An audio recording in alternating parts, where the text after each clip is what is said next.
Hello. इस video में हम सीखेंगे वर्ग और आयत से संबंधित कुछ महत्वपूर्ण प्रश्नों को। तो आइए शुरू करते हैं। प्रश्न दिया है, उस आयत का क्षेत्रफल और परिमाप ज्ञात कीजिए जिसकी लंबाई 8 सेंटीमीटर और चौड़ाई 6 सेंटीमीटर है। तो इस प्रकार का एक आयत बनेगा जिसकी ये जो ए से लेकर सी तक की भुजा है वो 8 सेंटीमीटर है, यानी लंबाई 8 सेंटीमीटर है, और ए से लेकर बी तक यानी चौड़ाई जो है 6 सेंटीमीटर है। चौड़ाई 6 सेंटीमीटर है। तो इसका आयत का क्षेत्रफल और परिमाप ज्ञात करनी है। तो सबसे पहले हम निकालते हैं आयत का क्षेत्रफल।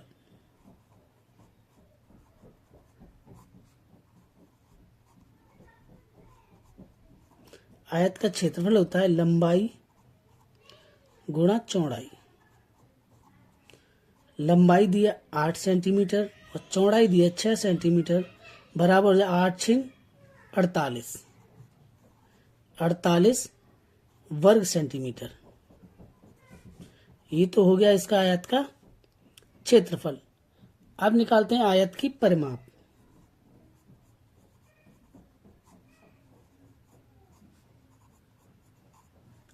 परिमाप परिमाप का सूत्र होता है 2 लंबाई धन चौड़ाई। 2 देखिए, एक ए और सी और बी और डी, एक 8 सेंटीमीटर ये है तो 8 सेंटीमीटर ये है, और 6 सेंटीमीटर ये चौड़ाई है तो 6 सेंटीमीटर इधर की भी चौड़ाई है। तो इसे लंबाई और चौड़ाई का जोड़ किया और 2 से गुणा कर दिया कि डबल है, एक इधर है एक इधर है, 2, एक इधर चौड़ाई है एक इधर चौड़ाई है तो 2 हो गया। तो लंबाई इस प्रकार से आप इसे याद कर सकते हैं कि 2 लंबाई धन चौड़ाई। और परिमाप होती है यहाँ से लेकर के ये जो है यहाँ से राउंड करते हुए यहाँ से डी से लेकर के ऐसे चलते हुए यहाँ तक आते हैं तो वो होती है परिमाप, या कि घेरा एक प्रकार से हम कवर करते हैं, वो परिमाप कहलाती है। तो अब हम इसमें रख देते हैं मान 2। लंबाई कितनी है 8 सेंटीमीटर प्लस 6 सेंटीमीटर, बराबर हो जाए 8 और 6 14, 2 गुणा 14 सेंटीमीटर। यह देखिए यहाँ कोई निशान नहीं है, कोई सिंबल नहीं है, तो हमें क्या गुणा मानते हैं। गुणा 14 दूनी 28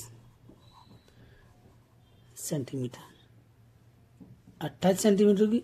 अब देखो ऐसे भी देख सकते 8 ये 6, 8 और 6 14, 14 और 8 कितने हो गए 22, 22 और 6 28, 28 सेंटीमीटर। तो ये हो गया आंसर। अगला प्रश्न है, उस वर्ग का क्षेत्रफल और परिमाप ज्ञात कीजिए जिसकी भुजाएं 5 सेंटीमीटर हैं। ये एक वर्ग है और वर्ग की जो भुजाएं वो कितनी है 5 सेंटीमीटर। वर्ग की सभी भुजाएं क्या होती हैं बराबर होती हैं सेंटीमीटर। तो वर्ग का क्षेत्रफल का सूत्र होता है, वर्ग का क्षेत्रफल बराबर होता है भुजा वर्ग, यानी कि ये ए से लेकर के सी तक ये भुजा है, भुजा का वर्ग। तो भुजा कितनी दी है 5, वर्ग की जगह हम 2 बार लिखेंगे 5 5 बराबर 25 वर्ग सेंटीमीटर। तो ये हो गया इसका क्षेत्रफल वर्ग का। अब वर्ग का